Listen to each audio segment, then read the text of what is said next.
How is your relationship status so far? Buule. So far? Buule. So I get sex when I need it. Yeah, and that's the way I perceive. Guys, no. I perceive value where you drop your sperms. So but what I'm saying is, I think it is unfair to judge someone, a girl for example, you're going to date or marry, on the basis of ebyamutuukako nga itasobola kubikyusa. Mbulirayo, in all top relationships, you know, etali mu mwana w'ebbaji, which means sex was involved. Starting from kings, the presidents. I'm being factual. Don't abduct me. Relationship are a thing of sex, money, safety, and protection. And for me, Were you depressed if you are just going for interest? Thank you very much. Yeah? No.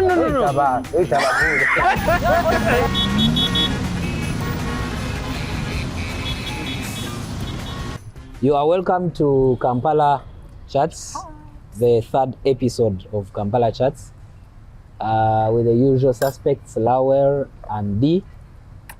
Say hello to the viewers. you are good at flying kiss, but Hi, hello. Yes. Thank you for joining us once again. We host one of the most celebrated media personalities in Uganda. I'm not celebrated. But I celebrate you. but you don't represent the general population. I am speaking for myself. Me, I celebrate you. You are welcome, Gabriel Buule. Nice to be here. If there is better introduction that you want to do. No. I usually get hosted on podcasts, you know, the normal ones, and you find the guy said the legend, the man, the mahin, the myth, those things. I feel inflated when you say things that I do not believe in. Okay, well, it is important to say that I'm unique. I've been published in 16 countries in major newspapers. It is not normal. You just did the same thing, but okay. Yeah, but I believe when I'm treated like a normal, I usually get friends. The first time I saw Kwikiriza thought I was a very big tall man. Okay. The usual one. But when we connected, it was too quick for him to see me like a brother, and life is moving on swiftly. Don't tell D when she likes to judge me and so, count my age. And so is D, yeah, because soda wabachara. My partner is watching.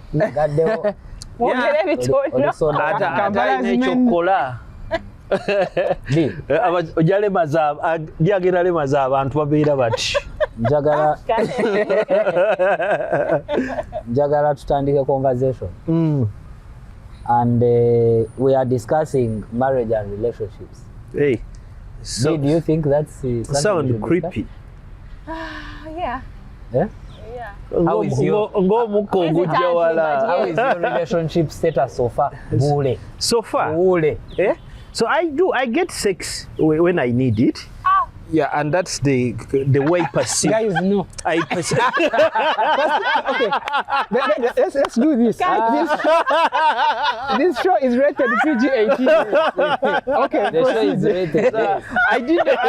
I didn't know that my sister Diana returns home to watch with my sons back there. Abana bajja ku TV ng'olaba review. So you are saying you get when I want it.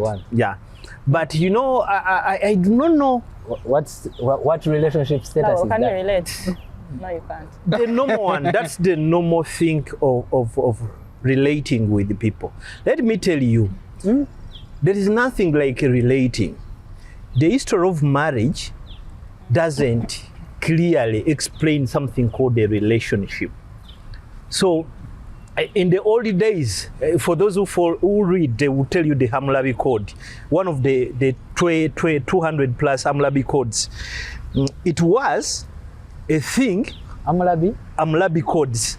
King Hammurabi was the king of Babylon in the Eastern as Mesopotamia. So It was. Let's speak English. Twangulizeemu, Let's stick to English. Mbadde njagala omanye nti wano oliwo ne D.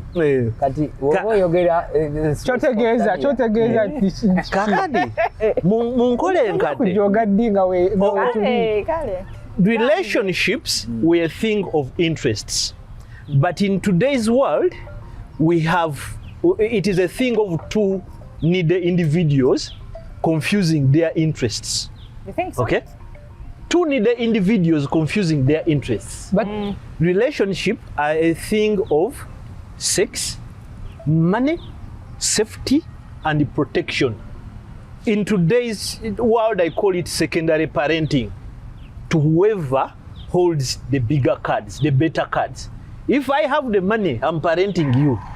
If I'm giving you good sex and it's all you need, I'm parenting you. That's the thing. You understand? So, this thing of I'm dating, it is an invention of today, of those days. Naye ebiseera biri ebikadde abantu babiri baagwanga mu mukwano. Bwe baagwanga mu mukwano, the goal was to marry, and marriage was for production, kuzaala. So si kwesuuba. Era waabangawo abakazi ab'okwegatta nabo. Intention. Aba pleasure. There was a section for pleasure. Okitegeera. That's why in the Bible there is a man who slept with an entire world. But So God, formal section, that section was formal. Yeah. Like yaliwonga myomajimanyi that this section is for pleasure, this one? yes, The wife at home. yes. I see people calling others yebaka prostitutes. nabo babagamba yawasa abakazi. Obigana. Beyebaka nabo ne beyawasa. Okitegeera. Abagamba yalina abakazi wives. Si kye bagamba. Wives and then concubines. Yeah. Naye mu biro ebyo tewalingawo singa nova marriage. bamuzaala mu era ya concubines. Ay. Marriage history wa marriage yaweza emyaka 6.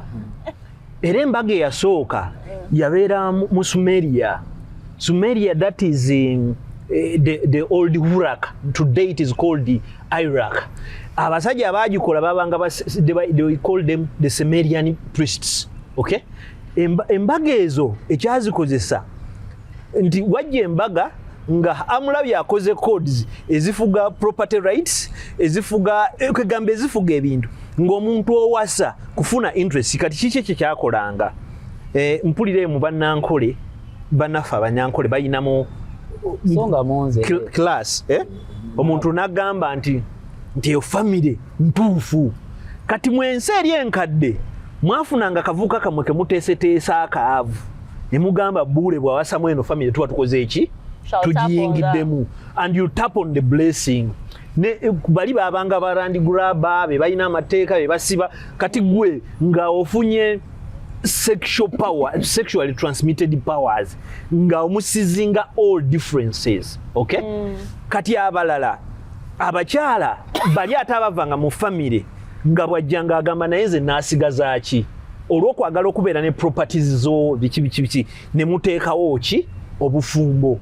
N'empeta naye ejja kubanyumiza empeta bwejja ejja ku Victorian era, but it wasn't a thing nti relationship relate do what. No, wabangawo ebikulu ebika by'abantu. Omukyala embeerera. Okay? The thing of marriage, the discussion of marriage surrounded it rotated around a virgin, not a 30-plus-year-old D or someone else. Kyekibadde necessary. naye mbadde So no. point of order. Mbadde nsaba be protected. No, but this show needs rules. You can't keep attacking Kakati. like that. olweyo embeera wamukoze nti omwana eyaweza omwana kataya mu Luganda tuyita kusula kambe. You know, What does that mean? getting night tissues, periods. Okay. Oh. Yeah. Kati omwana bwe yasuulanga akambe ng'otutandika kumulowooleza kukola ki bufumbo. Era ne negotiations abantu abazibeeramu baatandikanga ng'omuntu agamba nze oyo omwana ajja kufumbira omwana wange ne mukitandikira awo.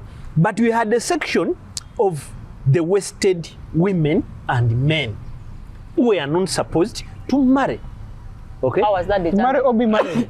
be it a son of a rich naye ng'olina bad history like omuntu eyali asse ku muntu omutemu omukwasi w'abakazi ku kyalo, no one would preside over such an arrangement. Okay, omukazi atalina mbeerera, omukazi akuliridde emyaka, omukazi ali awo, era abo bayinangako we baamalira. You remained on the village to serve those who needed, or straight away you went to a brothel. I will tell you 6,000 years ago in Uruk, the same city, wabangayo brothels gye zaatandikira, making it the first trade. And to make it comfortable for The you, first trade. yes, the first known trade in human history and the oldest trade in human history, it is sex work. Wow. Yes, and it's the most lucrative trade in this country. In this country, It is the class. let me make it clear for you. It is the most lucrative trade in this country, in Eastern Central Africa, Today. in Europe, Most America and lucrative. South America. Today. The most lucrative trade. today. Yes, more lucrative than Amsdil, more lucrative than oil. Okay? Yes, I'll tell you. People involved are the MOPs, prominent players are pastors. Movers and Yes. shakers of economies. If someone is thinking that I'm hating pastors, priests are involved, okay? Reverends Buule. and social media users, plus many. Babirawo, nga tetubiraba. You are not interested. Do you want to buy and I give you numbers? No, but We want to when you become involve middlemen. priests We want to and become a middleman. no, I just That, then that too much of an allegation, including priests. It's and- not an allegation. we'll get there, but- I'm a journalist. I have an obligation under the ethics and the principles of my trade to say not just the truth, but the truth itself. You studied that in class for your information. So, I've interacted with the prostitutes. There is no journalist in this country who has written stories, who has interviewed the prostitutes like I've Like done. Buule. No one. Baba Jali Akole. What's the facial expression? For? No, I'm Nova. learning. We are. Nova, I think I'm also learning. Eh, How does it work in Uganda? In Uganda, Interesting, you have it it is usually Yeah. the dark world. Let me break it for you. We have prominent girls in the country here on social media. They did call them socialites. Socialites. Yeah. Sometimes we call them plandy kids. What they do, they are traveled enough, they are connected, they have WhatsApp groups of the politically connected and those with money, whom they tell where they bid. You can say, What? nti nze siryangako munyankole ne bagamba tukufunire kala ki, we nagamba njagala kulyako mu Kikuyu. It is international. No way. The travels you see in Malaysia, Thailand, Laos. Have you known a country called Laos? It's one of our destinations here when it comes to sex. maybe that's where he comes from. But Yeah. I saw a clip of Bad Black. I think I was on Kasku talking about the BBL thing, about how girls go for BBL to build these features so that they can be hired by expensive It's not just clients. about BBL. Those ones are maybe are established prostitutes, but the trade is normal. I know of an MOP who has a condominium in Dubai, in Salja. The place is called Salja. What he does here, he tells fellow whatever politicians what akana bonobo yagala ya akana rumu jeri gwesasula wanu what ne what. So you see girls, man, guy want to Dubai what? Yeah, they are given. Solo trips. Yeah, they are given between $600 to $800 plus an air ticket and $200 to shop in Dubai Mall and they return. It is normal. It is normal and I don't care. It is none of my business until when my daughter is involved. They are adults anyway. They are adults anyway. Yeah. So that's the foundation of relationship. Today, the problem is we presume, we live in assumptions. There is nothing like I love you. No. Yes, that's what I wanted to ask. You're painting a picture that 6,000 years ago, there was nothing called love. People would unite, the union was about interest and it was never love. So where do we... I think, Buule, unless I got you wrongly, it's possible to say there was love, but love was never the basis upon which marriage was pursued. Love existed and it never existed. People married because they were told to marry. Yes, yes. May I know, I have a family where a mother told me that she had wished, you know, she told me clearly, Gabriel, nandiyagadde owase omwana wange lwakuba wawasizza. Hey. Wow. And it is normal. Buno omukwano gwajjanga. Singa omukwano gwaliwo, singa abantu tebeegatta. Let us be serious and true to ourselves. Ekyalo kyammwe okimanyi? Toyogera wano e Kampala bakiyita. Jemba. Eri ewaddati. Kale nze kanjogera ekyange. Nze nva mu zooni y'e Bubezi, Empigi. Okitegeera? Ku kyalo ekyaffe bakiyita Bwanda. I know every single homestead of that village, except if they came 3 months ago. Ate nabo bwenkuba basobola okubanyinyonnyola ne badescribing it. On that village, tekuliiko family, okay? Over 200 people. Tekuliiko family etali mwana atazaalibwa bbali. Ng'ate bakatuliki basembera no sembera. Including my father's home. Because I'm a child born outside wedlock. You understand? Kakati ekyo kyekikulaga nti the reality just tukuumakuumako naye bwe biri.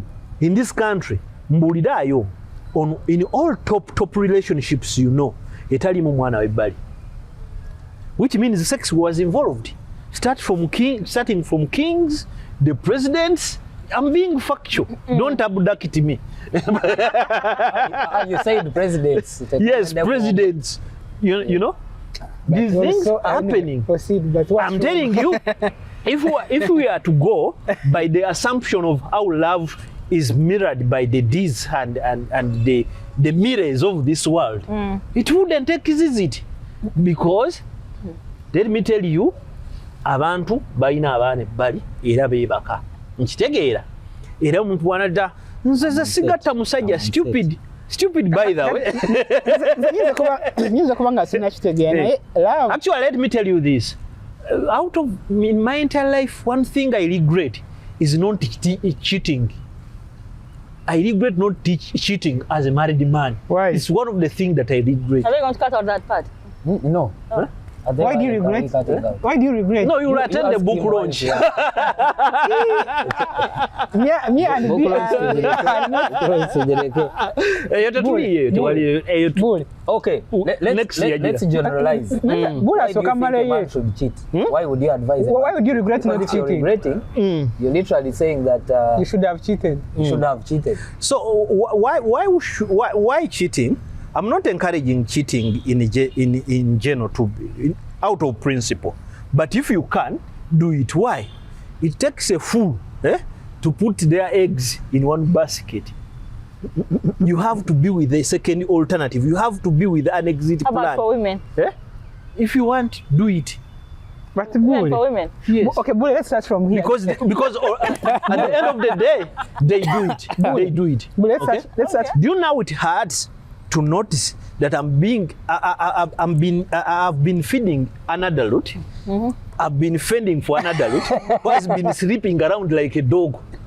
Bull, Do you know what it means to wake up one day and you check a woman's bag and you find after sex pills when you have not had sex in a week? Bull. So let it be clear. Maybe they kept that bill. Let me ask Bull this question. So, Bull, it's possible that there are women are utterly loyal. You get? But it's also possible that there are others who are loyal. The same way there are men like Baswed. The same way there was a Bull who was loyal in that relationship. But also, there is another who perhaps would not have been loyal. So these things can reverse. My problem with you now would be the generalizing, using your experience to say, "Fenat chiwe." To a fallback position, kubanga. There is a man called Ramadhani Govi. Dr. Ramadhani Govi is my friend.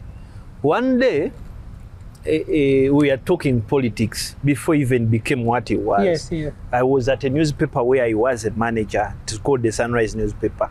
And he said something that is stuck on my mind and will never go. He told me that it takes a stupid person, it takes a stupid man to carry out an experiment whose results that they know. If I carry this lead and I throw it down, it will fall. Perhaps it will break. So, here is the thing. Okay? Think. And your coffee. We're always, when you think, evaluate. Okay? After evaluating, make decisions. Yeje mubeereyo nga mwesuna mukola ki mwefera. Let me tell you. Buule, someone who is watching, ayinza ogamba nti Buule is bitter. Ali bitter because experience yo kyewayitamu. Kati kubanga gwe tomanyi obufumbo tebubaako experience. Oba mukwano tegubaako experience. I've had more sex than all of you guys here. Now, I'm being real, nze njogera. Yeah, teri muwala oba muzungu oba kiki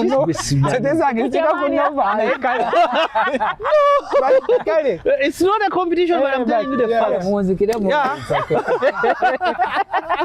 All our money. Kati naye, let me tell you this thing. Waliwo ebintu mu bulamu nga biri nnomo. Ebintu ebiri nnomo mu bulamu be bantu okwagala n'okweyagaliza. Waliwo omuntu agamba ayinza okugamba dio nabeera nnyo n'abakyala sibabeera nnyo nabawalawala naye abeera nnyo n'emikwano kale ajja kugamba nti galo ABCD ayagala omusajja aliki ali loaded n'agamba she'll stay in marriage if money is involved.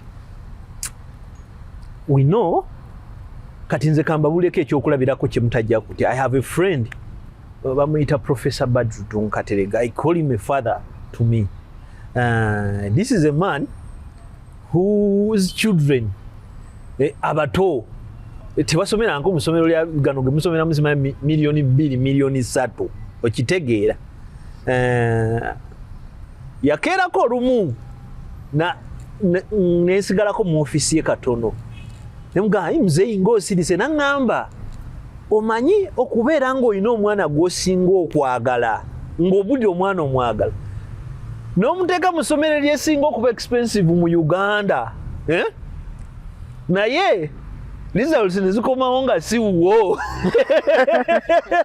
ansa yakola ki yannema naye omuntu gwe nkugamba yawasa omuntu nga nasoma naye okitegeera nga twawula course units ne zimu twazigattanga nga tusoma naye era omuntu oyo mu mbeera ffe gye twamulabira mu yafuna muzeeyi twagamba gala akubye jackpot era ebintu ne bigira mama we yabeeranga eyo Rwanda nga flying in for diabetes check up bye tutalabako wano nkitegeera gwe nga n'amafuta gasobola okubula otwala omukadde wa emulago okitegeera naye kakati ekyo kyenkugamba nti interests zino tuzidiscussing waliwo shared interests waliwo ne interests binding.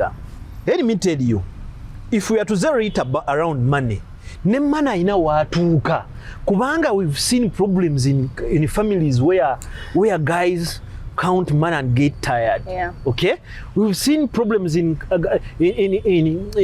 families where omuvubuka nga gamba nze neegatta kumakya nga bukya neegatta omukazi wembeerako awo mu lanchi neegatta nga nkomyewo awo ate awo nenabako nendaba mu TV nembiddamu okitegeera but we've had stories nze omusajja dansi bolingo era kyekikoze eki then it stops being about interests. Yes. Bwembanga najja mu bufumbo nga interests zange zaali sente as a woman oba nga nze najja mu bufumbo nga interest yange yali kuwasa mu family y'abaddi abayinamu still ne bigaana then what is nakugambye nti it was about shared interests but in the sense of shared interests women they did not hold the bigger cards okitegeera kubanga mu nsi muno omukyala yatwaliddwa nga nyongeza bana abakyala n'emyaka ogyokulonda kye bajje batandika okukirizibwa okulonda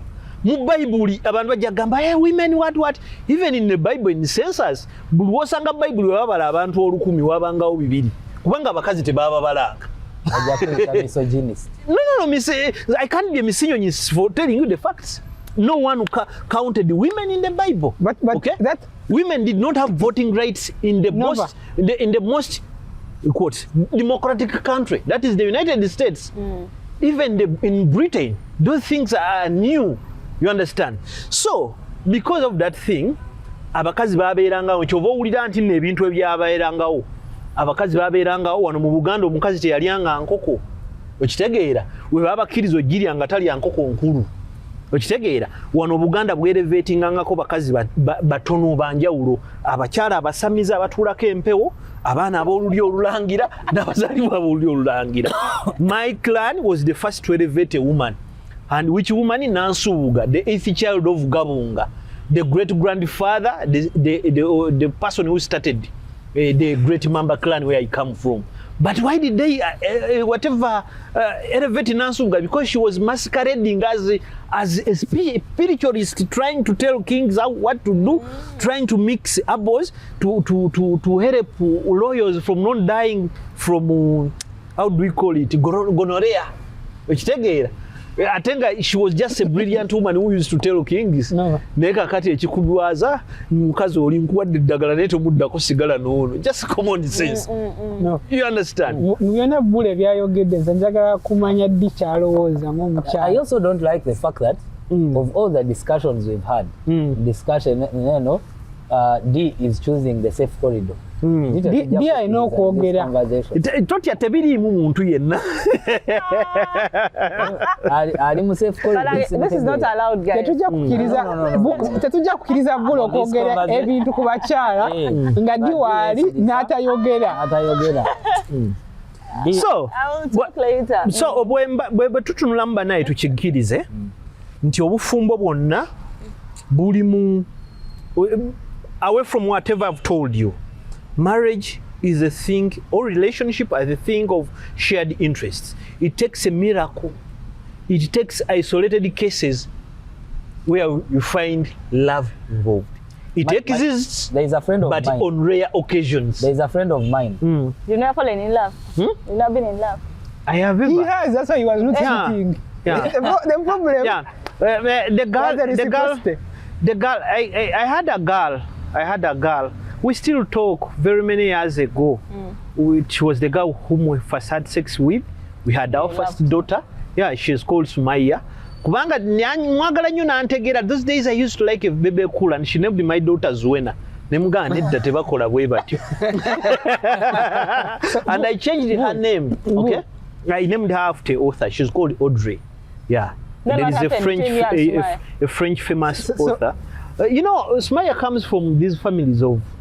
Her dad was a imam, okay, and the thing of a rosary, you know, Gabriel Buule, it appeared impossible, and when it appeared impossible, on many grounds. First, we were in school, okay. I got my first school, senior 5, and she was a child. Basically I was 18 and she was over 17. Those are the things. So it couldn't work out. But she's a mother, happy where she is. Whenever Do you still love her? Yeah? Do you still love her? Inside there. No, you can't take someone's woman, but we talk. You said And you still love her. Inside there. The feelings are still there. Not cheated. If you wish so, it is okay. Bull. But to me, Bull, are the feelings still there? between me and her, Normal feelings. it doesn't carry sense. It doesn't carry Why sense. haven't you fallen in love? Why haven't you fallen in love still? But no. Between that period, there was also another person. You fell in love with? Yeah, but we don't have babies or what. So- Nagwa mukwano naye nga mulokole nnyo yaliwo akakande ng'akeera nabbi yakulabye ng'ogenda ku accident. Nova, nze when need Buule. Wana wasembe. But I liked her because njagala nnyo abakazi abagezi.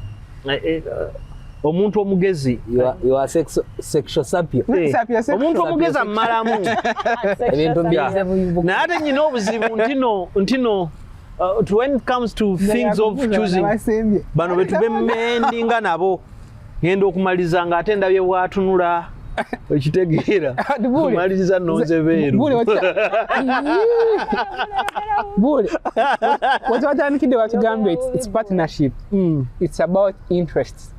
Would you say that almost recent, not really speaking on a particular lady, have been based largely on desire for partnership and interest, or it was still love? At what point did you shift from? I always choose to protect my former person out of such talk in public platforms, unless when you're out of but to be sincere, the looks took me.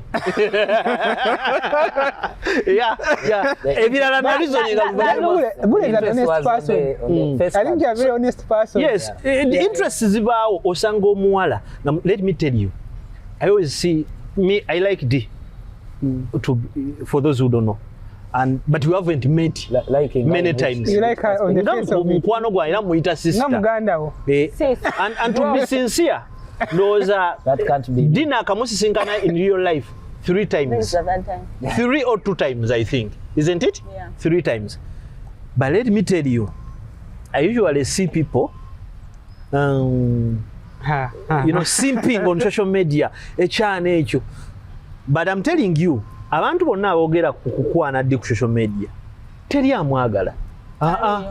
For them bonna balaba kifiga, bishops. Teriyo bonna bayaaye era Si bayaaye. Omanyi bye babeeramu.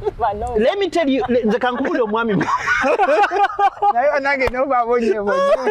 Nze kankubule omwami omusajja bw'abeera. Kankubule omusajja bw'abeera.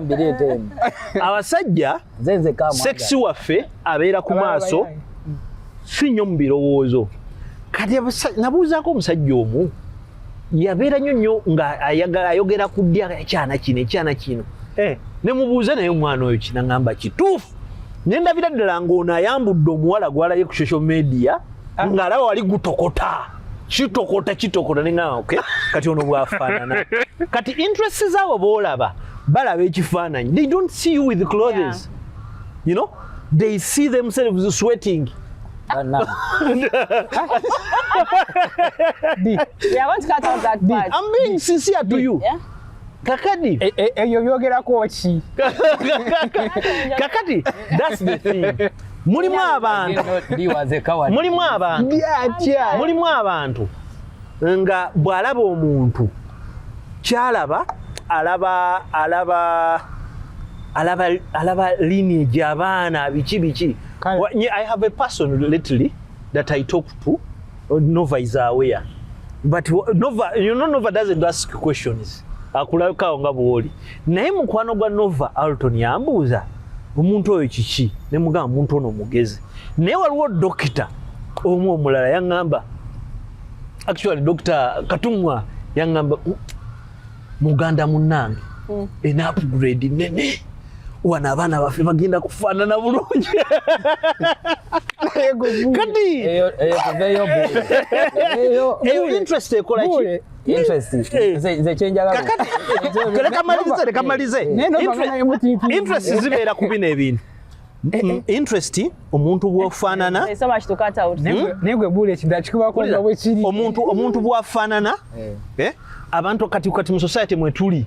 Omusajja asobola okubeera awo n'agamba ddi nkulabye ddi nze ne bungamba olimala banninnyirawo. Do you know abantu balinya boda lwa sexy?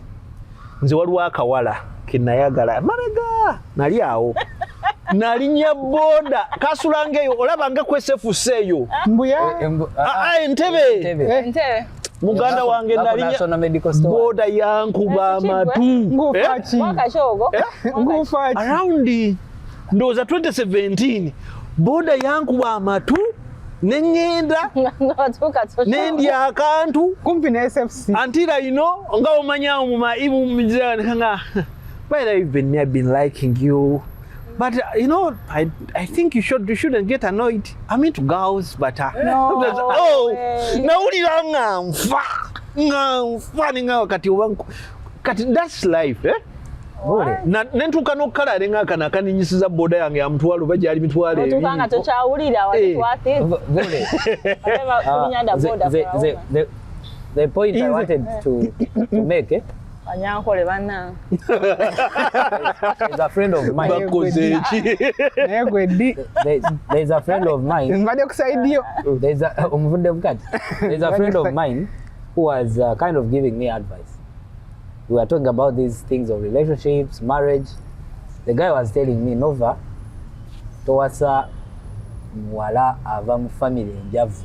Bw'obanga okulidde mu family, ova mbwavu oli mu kwezimba.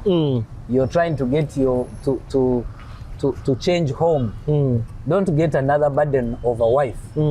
No, in your family, baina mu kusente, yagala omuwala oyo muwase. Leka nkubulire. Yali ampa just advice. Leka nkubulire. Abalokole bagenda ne bagamba nalaba nnyo omusajja gwempa ekitiibwa Apostle Grace. Don't get yoked with an unbelievers. May I tell you people, don't get yoked with the stupid and the poor. You understand? Yes, that's what I tell people. Don't get yoked with the stupid and the poor. You know, sex is spiritual. When you get together, very many things are involved. That's why nze mbabuulira teri muntu yali initiating a divorce mu nsi muno atali initiating andala. Never. Guli mwoyo. It involves a lot of efforts no kusaba. Era bw'obeera nga n'omuntu n'akutabukako muleke ababitandika. Bw'atabitandika what happens? You stay together forever. Liya muleke. Leka embwa ebeera eri towasa beera eno. Nova. Gwe tobyeyingizaamu. Guli mwoyo. Ate bw'oba oyagala kuwasa. Leka nkubulire. Ate owasa biki? Enze mama wange tebamuwasa tetwazaala. How many times have you been Once. Oh. Once. So naye nakyalako. So you're not intending to marry again? Is that what you're saying? Is it? I divorced, I will marry. But they divorced me, I will marry. You didn't initiate it? I didn't initiate anything. The silly fella. The silly. Mbadde nkyakubula ekino ekintu. Lwaki si mu bubi abaavu temutuyingira naffe tetuli bulungi nnyo. Ogenda n'otunuuliramu omuntu. No, say something. Yeah, I'm waiting for him to finish. Value where you drop your sperms. Obusiraamu busomesa. Munooze nnyo emuteeka amazzi agava ku mugongo gwammwe. Ekitegeera. Ekisooka omwana we agenda kufaanana atya naye ekyo kiri minor. Naye ekyokubiri toliiwo. Okitegeera toliiwo. Omuntu gw'ozaddemu omwana asobola okuweerera ku mwana wo. Nze muwala wange Katrina muzzukulu w'ekitiibwa Silver Serubiri. I openly talk of that. Muwala wange Audrey muzzukulu wa Sheikh Nyanzi eyagenda ne maama Howard Namata webali. The first thing I'm assured of, singa mbeera nfudde leero Audrey alina wagenda okusula. Ekitegeera Katrina ewajjajjaawe asula mu lubiri lulamba. Ekitegeera I'm safe. Ekitegeera ekyokubiri omwana wange tasobola kulwala n'atajjanjabwa. Noono omulala tasobola kubeera awo. N'okusoma tebasobola butakola ki butasoma. Those are the interests zetwogerako. Okitegeera naye ffe twazaalibwa naye nga gye tuzaalibwa n'abantu ate no tugamba ntino ogambe eddi olw'okuba ddi alina mukaaka sente bwe buno bugenda mu teruzi buno obutono. Bazadde be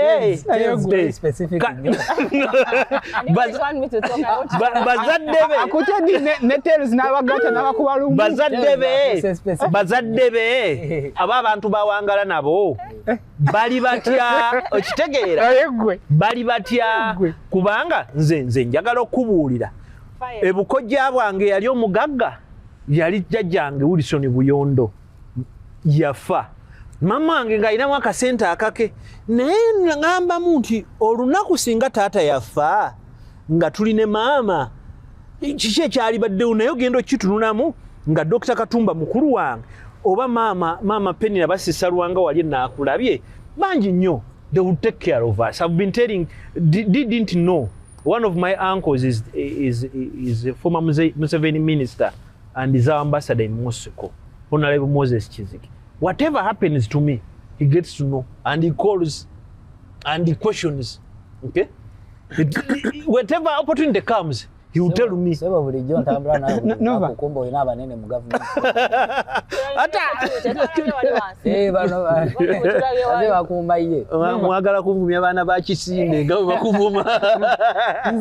So, omwavu muleke n'omusiru muleke. Omusiru atya. Nze eno advice njiwa abasajja. Bw'obanga ogenda okuwasa omukazi mubuuze nyoko come in a smart way. Nyoka abadde ayisa atya taatawo. Mama on taata wabeera watya. Kati omukazi atandika nze mama era ali ku lwaffe era biki buli kimu mama ye nannyini kyo biki. What if that's the truth? Muleke. Leave the evil spirit. Yes. Musimanya tata wange bwe munyiza neetondera. You are getting yoked with an evil spirit. Nawe bajja kugamba weetonde. Omuzadde yeetondera otya omwana. What should we do for the useless fathers out of it? You want us to praise them and say, oh, he's there, he does this and that. Unless if she's exceptionally different. Unless if she's exceptionally serving. Are you saying that we don't have deadbeat fathers? They are there, but let them be. Buule, kanso kenyo direction. Besigaze ebizibu byabwe. Kati omwana bw'akula respecting oyo taata we atamufaako. Yamanyi omwana omuwala oba omwana yenna kobe mulenzi oyina responsibility ekuuma kitaawo gwe bizibu byawe tokola ki tobiri. Buule, kanso kenyo direction. Okitegeera. Wekitandikidde otwadde example nti families ntono nnyo okusanga nga tebalina mwana ava bweru. And I have seen it myself, different societies. Naye bano abava ebweru abasinga kitegeeza akuze ne tata takuze na maama. Si musango gwe. Kati ekyo si kye ŋŋambye. Kati scenario ndabyeko scenario nga abasajja we bali n'omukazi naye nga bamuyisanga mbwa. Okitegeera. Naye njagala okugamba absence doesn't mean naye Buule njagala tukanye n'okuyisibwa ng'embwa z'omusajja. Sometimes we also have responsibility. If you are a man nga gwokeera kutuula waka omukazi yafuluma n'agenda n'akola n'aleeta ssente ng'oyagala afukamira akuwe respect. Kakati ng'omwana omuwala oba omulenzi omanyi ky'oba okola tokyogerako. Tokyogerako. Omuntu amagezi mwe gasookera mu nsi muno olaba kwikiriza ono nali mmanyi mulekwa munnange. Simulekwa. Mama wali ffe tuli bamulekwa bali gundi.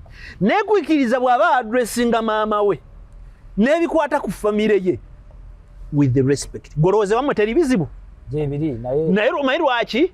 Nti values ezikulimu n'enneeyisa gy'weeyisa ekiwala ekikulabye ekitakwesibeeko kitwale kibina nnyo. Yabeerawo n'azinteekamu. Olowooza singa yali yadduka n'atusuulawo nga muzeeyi afudde nandibadde muwa respect ye. There are two things. Kati mwe kyemu misconception eryammwe mulowooza nti no bw'obeera awo nga taatawo yawasa walala nti tobeera involved nti abazadde tebali involved. Waliwo kye tuyita absence ne involvement. Okay? No, we know the difference. But accept that nabali nabo je bali abatalina mazuri. Yes, but you're not going to force me to respect the same person. No. Our issue is actually not the separation. Our issue is not that my father is in Germany and my mother is here. The issue is father, tata wange. Akoze omulimu gwe nga taata even when they separated with my mother. Asasula fizi. Anfaako naye bw'okeera Buule n'otikka omuwala olubuto kankozesa example ya Joshua ono n'atikka omuwala olubuto n'adduka kuba alayika yatanaba kutikka abadde ku ssimu ng'akankana emikono wedda nyinyukiramu kati bwakeera kumacha n'atikka omuwala omwana namukubira namugamba I am pregnant najjako essimu na blocking omwala nadduka omwala n'asafaringa n'omwana n'amukuza ng'alawera ali eyo ali mu kucakala akuba mabaala noga nti ono omwana bw'amala okutuuka mu senior 6 ajja afukamire taata oli otya omwana mufunire father figure omulala ate era gwe omukwasa ate n'omwana oyo mugambe ebizibu bya kitaawo twabitandika babiri ekitegeera mu basajja abategeera gwe era wafunayo embwa egenda okukola ebyo on what you're saying Chester Kanya nacho kino kyokugamba nti alemedde ku abakazi abasiru gye bali seen women nasulawo omwana namusulira taata we like at 5 months kino kyogamba nti bw'osanga omuwala nazo mbwa n'omubuuza n'akugamba nti tava mu family ennungi. So but what I'm saying is I think it is unfair to judge someone, a girl for example you're going to date or marry, on the basis of ebyamutuukako nga litasobola kubikyusa. Yeah. Because they didn't decide which family to be born, the character of their parents. Yeah, but anyway. The world is not fair. Gabriel byayogera nze maybe agamba out of privilege. Guys, we've seen people from broken families who end up good spouses and good partners. We've seen people from families, very good backgrounds who end up because Gabriel will tell you can I reconstruct your sentence? No mwasa nafuko mya tava mobala tava chinenga she was raised by both parents. Can I reconstruct your sentence? Yeah, bali so. We've seen isolated cases. Yeah, there. Hey. I think let's not mix these two things. Huh? The strategic partnership, it's built on interests. Huh? And what we define as love today. They are two, me, what I'm reading, they are two different things. Nti Buule bw'ava wano n'awasa D olw'okuba D muwala wa Nova is a billionaire in assuming. But I am still going to become a billionaire. So assuming nti ono as any interest yokuba nti nga bw'adayogera I don't want to have my kids. God forbid wenkera nga nfudde abaana batandika okukola ki ekitegeera. So that simply means this is my understanding nti D, it doesn't matter whether D is a good wife or not. Yes. Whether D loves Buule or not. Ebirala binajja what matters anoonyeza obwakabaka bwa Katonda. Era D ne bwana agenda n'asula mu mabaala onajaga nsimu inaako obuzibu kasitara. Let me tell you one thing. D, can I share an important thing? Yes. Olaba relationship ezisinga ezigudde. Si bizibu bye babagamba. Security aba yakoze eki aweddewo, interest eweddewo. Okitegeera? Omuntu agenda okulaba nga mu pulaani taliimu. Okitegeera? Awulira waguza akabanja naye tutukola ki? Tukamugamba. Awulira otandise okutembeya laptop naye ate zizo. Okitegeera? Kale okutunda. Okitegeera? Okutembeya omuzigo. Alaba akaunti ya Twitter ereeta ssente naye musajja wa muzigo yazijja ate ne muzeewa muki? Mu nkukutu. Ebyo ebintu bibeerawo. Kati naye obuzibu. Oyogera amazima kuso. Yes. Kati Buule ye baba. Kati let me tell you. Nti at the end of the day olw'okuba abakyala baabayisanga ekintu ekitagasa mu biseera ebikadde nzidayo gye natandikidde baamalirizanga nga bagenda on what we call counter offensive, okay? Survival by the mouth. Why? Era ekyo nkugamba mu bintu ebisinga okuba ebikulu mu nsi muno lwe lugambo. Okitegeera? Kakati obakazi bo ne muguno omulembe mugujiri emirembe ne kino bekibasaawo basangawo kye bayita the theory of selective analysis eya Darwin. How?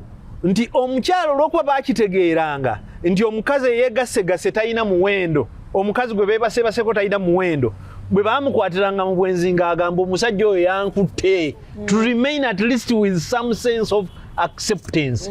Omukazi bwe mirembe bwe yajja gituuka twatuuka ku mulembe nga tugamba nti okola kyekyo twatuuka twatuuka mu mulembe ng'omukyala Mirembe gije gikyuka. Nze I'm sorry, I won't mention my age, but tuli mu range emu ne muganda wange ono. Naye Nova. Soko komeo. Ajeko omuntu ku seti. Ajeko gwa. Kakati. Gabriel ngoli muto nnyo. Nnyo.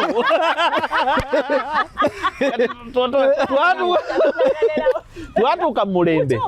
Nga abakyala babeera ku counter offensive. Okuremaininga with value. Balina bye baakolanga. Mu biseera ebikadde omukyala bwe bamusanganga nga yeetunda yagambanga abamu bagamba mpossessed n'ebintu ebirala, abalala bagambanga nti we are being harassed batutunda. Kyova olaba mu Mesopotamia bakwatanga nnyo ba Sumerian priests nga bakyuzinga okutunda abakazi, naye ng'abakazi abo babanga bakola ki? Bakkiriza. Kati mulembe gwajja gukyuka ne tutandika wano mu society mwe tuli ng'omusajja agamba nga emancipation yezze ng'abakazi bagamba nti omusajja akola ki? Ankuba, kubanga kyekyali kikola ki? Kitunda. Ekyo bwe kyavaawo ate abakazi bo baleeta ekintu ky'otagenda kunnyonnyola. Bwe kyavaawo waliwo embeera eyaddako awo ne bagamba omusajja mwenzi. Ekyo twakimanyiira, kati osobola n'okugamba nti omusajja mwenzi, mama onagayo stupid, go back what? To the marriage. Ne tutuuka embeera eyaddako omusajja omumulaba his penis is like a size of a thumbnail. Okitegeera kaka musajja naswi tamalaako, and you, by the way, it is a serious allegation. you know how it happens. You cannot organize a press conference to say, you know, my woman told you that my penis is size of a thumbnail, but you see, no, you cannot. It is a serious allegation that you live with. Another thing, later they started a very unbecoming allegation. Lately I hear of things like omusajja abadda mulogo. Lately the new trend is omusajja musiyazi. I personally have ever heard omusajja yebaka ku mwana we, omusajja yebaka ku mama we. Those allegations are many. Naye ng'omayiro akibabikola not out of good faith. Ono alina okulaga nti gye navudde saalemeddwa bulemerwa, akatale kasigale nga branding. Okitegeera nti I am not the problem. I'm not the problem. Kyova olaba ennyama enkadde tugigattamu empya nti bw'oba ku butcher ennyama neesulawo enkya oleetayo ekisambi ekitonnya omusaayi n'okiriraanya bw'oti. Okitegeera, to confuse the consumers. Naye at the end of the day, that's it. Interests. Naye interests ezo tezikola bulungi ku side yaki y'abakyala at all levels. Omukyala ofanga obonyebonye n'eddi mutembe ya laptop ne bagamba diva mu dduuka nga yali etandikira ne bamugamba waali litandise nga tolina brother waffe. Nimbye tebabyogera. Hey, people throw people, women outside, kubanga bo bambi embeera tebakola ki? Tebafevalinga nti omukyala ne bwakola ebyesawa ya leero basobola okugamba nga sente wazikola ki? Nga wazikolawa. Ladies and gentlemen, you are watching Kampala Chats. We are powered by Peloton. Why Kampala Chats? Yet people are from Mpigi. Peloton Spaces, they are behind the production of this beautiful conversation. And Mubanonyeko, they are found in Chanja. They will do your production. They are very good. They host, they produce movies, documentaries. It is even rare. It's even rare to say podcast where a producer does whatever, does B-roll, you know, sound is organized. Exactly. Tuli mu kantu ka kasuku. Musajja wange simuyingidde nnyo. Singa kasuku yandi kati kasuku yandizaawo ng'agamba Buule tutandike n'asooka agiyisaamu wipe. Wana akalaba jagamba sinikira muli ebinyo. As we come to close to the end of the show, I want to pick these. Omanyi di kusheno nabadde nsuubira nti she's going to really give us. Give you what? Because you make a lot of noise about marriage and relationships on X. On X. By the way. Why are you quiet now? Opinion I've been is. talking about my exes, my imaginary You tell us exes. about your exes. Okay, let me set a question for you before I come. By the to- how many are they? That's a good My start. imaginary exes. Why don't I have exes?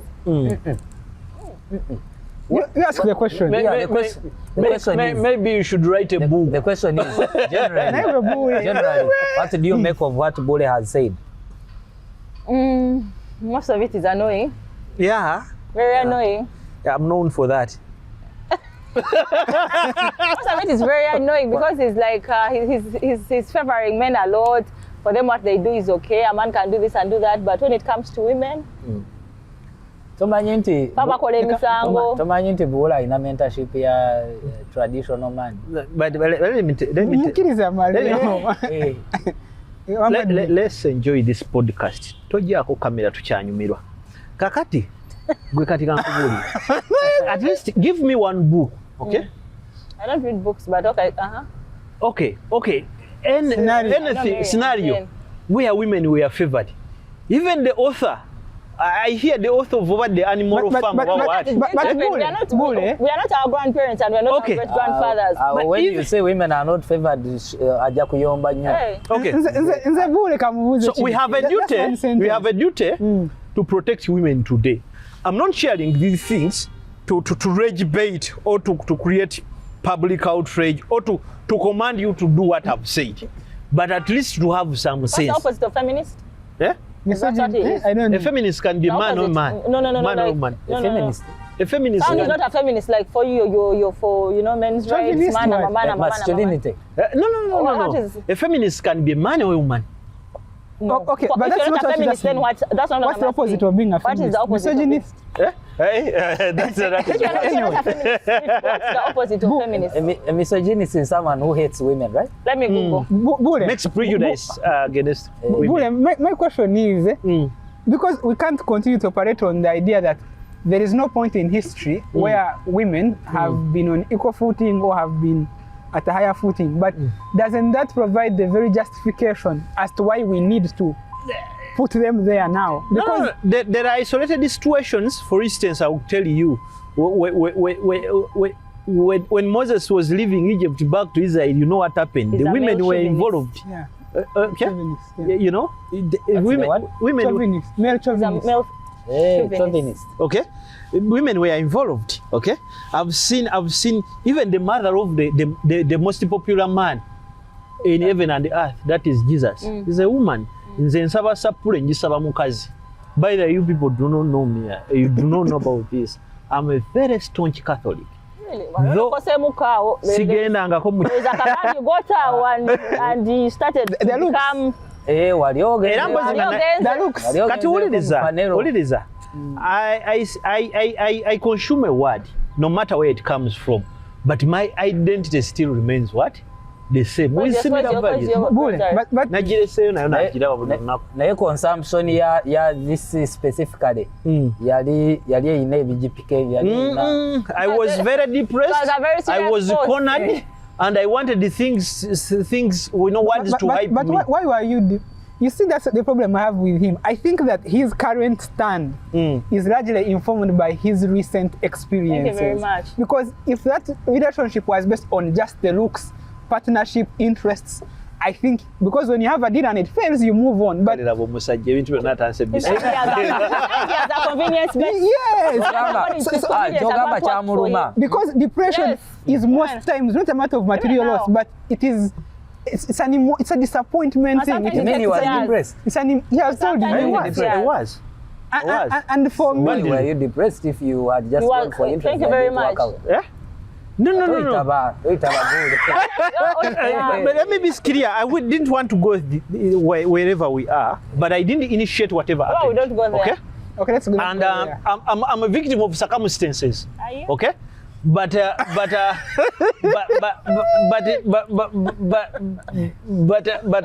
hero of my of Buule, whatever would you happened. say I've already healed? Yeah? tuddamu yo nawe bantu. agambye kamera esigale.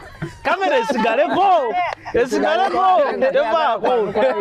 Ati kakati muleeta ebyo ebintu. Twateesezza ebyo ne tubigenda.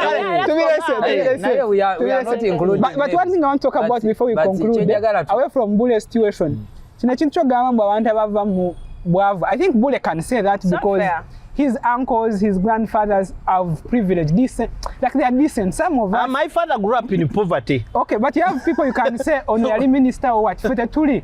So for you to, I'm going to punish a child who grew up in such circumstances. For you to require me to hate or to live in a poor girl or woman, potential wife, is to teach me to self-hate, because that is why I am myself. Thank you very much. I can't say I won't That's accept like hating side chicks. another poor person. Your husband having a side chick, you were born by a side If it were like that, who would ever accept me?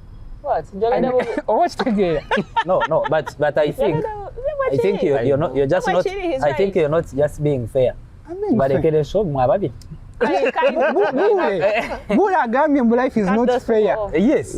Otegera mbu wali mwavu gwamanyi. Is a number. Don't you select when you're choosing friends? Yeah, but it's never on the basis of whether they are poor or rich. That's the truth. Yes. But someone would be poor in mind. No, that's not what he means. We normally say ono mukwano gwange talina kyanyongera. Chokola. No, you're taking a soft line. Ye kyawada ategeeza kyawade clear.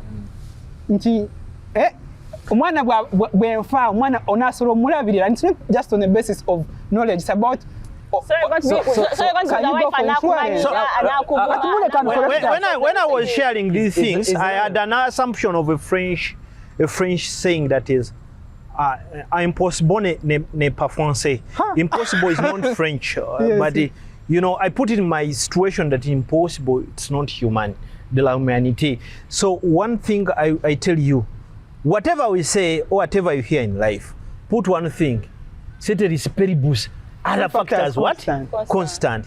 Don't lose a good person because he's in a particular situation. But first flag the situation. Let's be clear. Life is not fair. Don't. The girl you're currently seeing, the one you said she's from a rich family. Kati ulira byaddamu. Lwaki addamu gaalo? Buule tagala kuba experiment. Tumuleke tabera specimen. By the way, Nova, you know that this guy is a lover boy. Yes. Abagamba mukekulamu. By the Buule, when I see whenever footprint here ku X, Buule is really a lover boy. Because Buule ine bintu byakola nange byestasobola kukola. Posting. You can post something and it hasn't healed. I cannot post anything over my dead body. Olane mukwano gwange dimu wa view once. You know, it's very hard. It's very hard hosting a friend on a podcast. But I have so many reservations. Because but unfortunately, many of the people we shall be hosting are my friends. It's a special case. Yeah, it's a special as we conclude, Buule byayogera, they don't represent him. Maybe the reason he's still single. He's a lover boy. Aina love. Aina love mungu.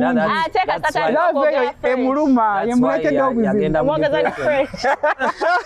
Aswa pante. Lwaki agenda mu depression. So, but he, you people, one thing, what we should share, I still insist. As we conclude, There is nothing like impossible. In isolated situations, D'abord, get him French. so if French is English, it's broken English. Oh. Impossible, it is like impossible. Impossible. Impossible. N'est pas français. ça c'est la touche. They are evaporates whenever you say. One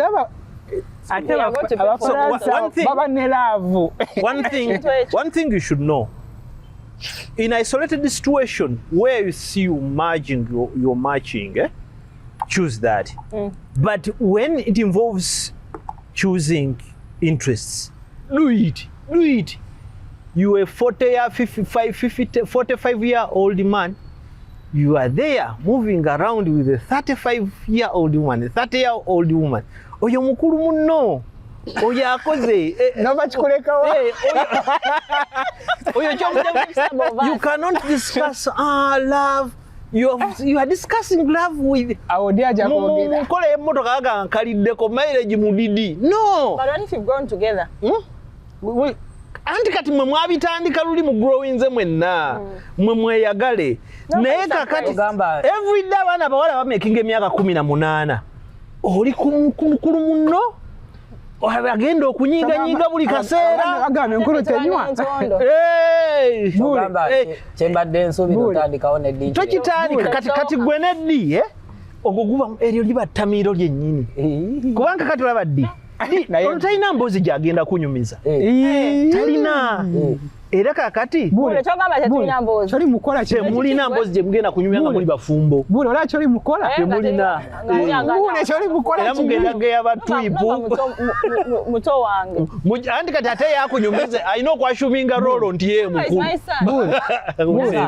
Buule enyumba gyomenyewo tomanyi ebbanga gye tuzimbidde yazebuzi n'amenya talina kyaleseewo abampi tumanyiddwa mu gwalese Buule kati akiyiye. As we come to the end of the show, Buule, tetumuza so there is no such a thing as getting a partner who you have interests in and that you love at the same time. Is it possible? It is ondabye omuntu ayina interest zenjagala ate n'okumwagala mwagala. But love is appreciated on very many grounds. We see, okay, after seeing, we hear it, mwogera, you know, you verify it by what you see. That's why it is so possible, it is almost impossible for people to date when they are not within particular vicinity. Yeah. Abantu abasinga bawasa abantu nti ono gwewunyenya abasomesa bafumbira abasomesa bannaabo okitegeera bannamawulire okitegeera abatembe kati omuntu ono ali mu business downtown ufuna nanyini kizimbe sikola ki stop calling us ba business people kale okay bagaba basubuzi okitegeera era ogamba waliwo agenda okuŋŋamba abantu bajja abantu ku X era nayo community ki eri awo kakati olw'okuba nti nno omuntu omu appreciate nze awo mukwana ebiseera bisinga gukola ki gutandikirawo naye omuntu ajje najja n'akugamba n'omugamba nti addi njagala kuwasa tandika ebiseera bisinga buuzo ebibuuzo okitegeera ekintu tekisobola kuva ebyo naddala mu bakazi abakazi babasomesa okwagala gwe n'atandika okuyiga okwagala n'akumenyako n'oteesaako n'okola ki okitegeera naye bw'oba toyisemu eyo process ebiseera ebisinga nga gwowulira nti nze nakoze sente zange era njagala kuwasa biki outline your demands your interests bw'omala ofuna interests zo zimaking clear bw'ojja okwogera neddi mugambe nti munnange nti ebiri bye mweyita ne Keith yuyayi bikome okitegeera sibyagala oba mbyagala so si kugenda ozunge neddi ate omala omumanyiire mbu lwaki oyogera omusanze n'abantu be okitegeera okoze biki ebintu era kyobola ngamba abantu nti mwavu bwe mba muwasa mugundi mu bintu mu bantu abali mwene embeera mulowooze nnyo 29 kudda waggulu 28 kudda waggulu buuza ebibuuzo bingi yali luddawa okitegeera those are tired people their parents are telling me kandi toshwera so all sorts of things kati yali awo ogamba abakazi oba n'abasajja otutaddemu bonna sebo ne banyabo tugenda jiwonzekera wano leka malirize obeera awo nga kega mulimu ebyo mugende mukole ki mwetomere mu clashinge otuuka ogamba omukazi tampaako omukazi yakoowadda tuyita yamukozesa dda abasumba lo farms abasawo yakuwa Buule lwaki I think we are done. Nova I'm not attacking people by the way neda kale kakanveewo lwaki ono n'omusajja kennyini abasumba bamwanguyira Abasawo tabogedde. n'omusajja mbogeddeko n'omusajja kennyini ng'omusajja yeesulikasuulika dda nga ne bw'omukwatako bw'otya ganze ndeka nnyina ebirowoozo byange okitegeera abasumba ne balooya nebwe Buule bwe mutuuka ku mbeera nga interests namwe eziri bw'oba interest yo yakwegatta noonya akaana everyday abaana baweza emyaka 18 okitegeera That Akana part sounds bad. Do you rephrase? gamba abakyala Mwala omuto. oli abakyala abalala abato. akakyala omanyi kalina bwe kajja mu Luganda it packages out packaging erina kyemiralinga awo kakati bw'omufuna kijja kumanya ekyo bw'obanga oli mwavu bw'obanga tosobola naddala mmwe benjogedde ku myaka you cannot to be two needy people in the same house okay oli mwavu awasiza omukazi akyasobola okusaba airtime 10 okitegeera baby data ne muyomba lwa data wa nusu 10 obeera otya n'omuntu akyakusaba transport anti kati abo mubaleke okitegeera obeera otya ne mwavu munno mujja funa ebizibu katumalirize naye at what point should one exit a Nova bino byayagalira ddala omulala I do not encourage people. Let me be clear. Kubanga I also want to pick this mind on that. podcast egenda wala. Mbantu bagiraba. Let me be clear. I do not endorse separations and I do not endorse divorce. Okay? Because it is not godly. Why are you class? nze mbikiririzamu ebyo We are Christians. we are Christians I'm a Christian. You people are preaching water and drinking wine.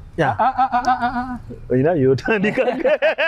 Kati naye bw'abaawo embeera nga mu butuufu tebakkirizisa ng'owulira nga kyekyo mukikole bw'owulira nga kiganye ate yembeera gye njagala mu mbeera ezo omuntu ali eri ali mu kuyita mu relationship ng'omutwe gumugamba ngende oba nsigale mbeera ki eyo we are finishing naye njagala tutegere mbeera ki gy'olina otuukako gavumenti kati kakati munno bw'aba yeeyingiza mu bintu bye mutakwatagana values muleke kati for instance ojja genda ogwo ku musajja nga ye musamize okitegeera ate gwe nga toli musamize ng'oli musikatuliki oli kyo buli mulokole oyo muleke temugattagana emmandwa zigenda bakola ki kubookya mwenna ekirala please yadde nga ngambako nti no kale omusajja we kiba kigize noonyaayo nze sikkiriziganya mu muntu nga ate nakeera enkya ne nkusasula ewammwe ne bakusulika bakusulike nga sina gye nakusasula. If you are cheating on me and I didn't pay for you, it is okay. But if I paid for you, please, I paid for that part. That part is mine. What did you pay? Sambi change. How many chickens? Whatever. If I gave tomatoes, that is what they asked for. You're paying for someone's parts with tomatoes. Yes. Even a cow. Or another cow. You're not paying for parts for any parts. Yes. No. We pay for body parts. No. What do we pay for the? No. Don't pay, I'm a woman. Guys, you keep saying no. What do we pay for? I think it's not payment. I think it's appreciation. To say the parents. Also, you're paying the parents. Yes. Are you saying a human being is what? Ekisambi kyente is that a trade-off? It is appreciation to the family. That's my understanding. No, but would you take that girl if you didn't give the appreciation? It is forced appreciation. It is not forced. It's voluntary. You can choose not to. It is forced. That's why even you take a negotiator as the Katera. Whose daughter are you going to take for free in Uganda? But my issue is appreciation is part and parcel of the culture. Appreciation. Should anyone be forced to appreciate? It's part of the culture. All other things are part of the culture. Culture is just that my parents buy us things to start our home. So in Wanyankole, these things which were like which Bagada take Why should atuteka other cultures be shares what negotiated? in Banyankole it is the girl's family to give things. Kambayo kano katono nnyo nga tetunnamala. Mu Buganda tulina abakyala babikula babiri. Tulina abakyala babikula babiri. Waliwo omukyalo w'obufumbo. Maliza na kano. Omukyalo w'obufumbo n'omukyalo w'obusa. The one for free. The one for free owobusa ayina n'erinnya eddala ery'enjawulo. No. Either. Omuntu oyo era bw'obanga oli omukyala nga wakula nga watuusa okuwasa okufumbirwa ng'oli wekka bakuyita wa busa oba nakyeyombekedde. Yeah, for free. You are for free. Lwe Luganda. Yalowoozeza busa. Not busa. Not kawodanga. Obusa. Pronunciation yekyuka. Kakati olw'okuba omukazi ow'obusa basenga omukyala bwe yammanga omusajja w'akabuuzi ng'akugamba mwana wange weeyisizanga ow'obusa kubanga oli nakyeyombekedde asobola okumma. She's there for the highest bidder. Okay?